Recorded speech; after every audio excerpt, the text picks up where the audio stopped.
नमस्कार, आप देख रहे हैं यंगिस्तान और मैं हूं संजीव कुमार मिश्रा। सोचिए जरा क्या हो कि 16 साल की उम्र में अचानक सुनने की शक्ति जो है वो समाप्त हो जाए। 95% तक आपको सुनाई न दे। सुनाई कानों से नहीं देता है, लेकिन ऐसा लगता है कि जिंदगी एक अंधेरे गर्त में चली गई है। आदमी उस सदमे से उबर नहीं पाता और कई बार जो आदमी के सपने होते हैं वो दम तोड़ देते हैं।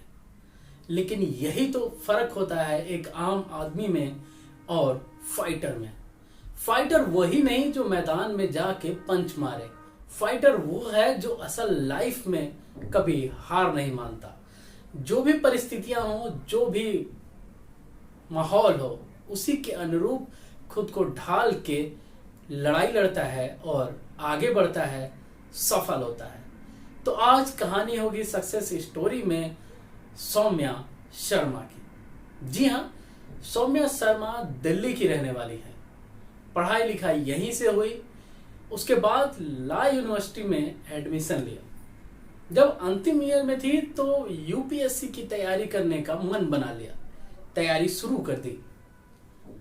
तैयारी शुरू की बिना कोचिंग के। कोचिंग नहीं किया, सिर्फ न्यूज़पेपर खूब पढ़ती थी। हिंदी के न्यूज़पेपर पढ़ती थी, इंग्लिश के न्यूज़पेपर पढ़ती थी। इसके अलावा जो अपने स्टडी मटेरियल हैं उनको एक चार्ट तैयार किया कि कैसे कब कब क्या क्या पढ़ना है और उसी के अनुसार पढ़ाई शुरू की। पर डे 8 से 10 घंटे पढ़ाई करती, रिलैक्स करती और प्रेशर बिल्कुल नहीं लेती थी। उन्होंने प्री निकाल लिया अपना। लेकिन सौम्या की जो जिंदगी है वो संघर्षों से भरी है। मेंस की जब बारी आई तो सौम्या 102 डिग्री बुखार से पीड़ित थी।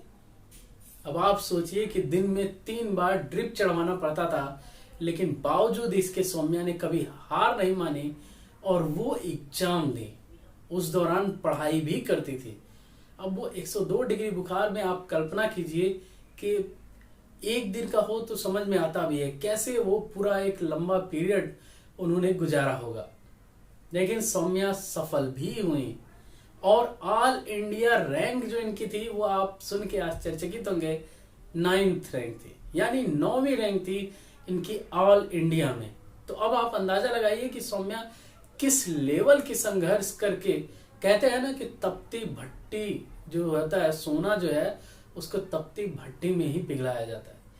तो परिश्रम की तपती भट्टी में से निकल के सौम्या आईएएस बनी।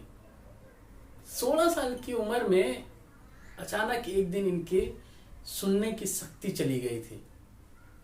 सौम्या परेशान हो गई, उदास भी रहने लगी।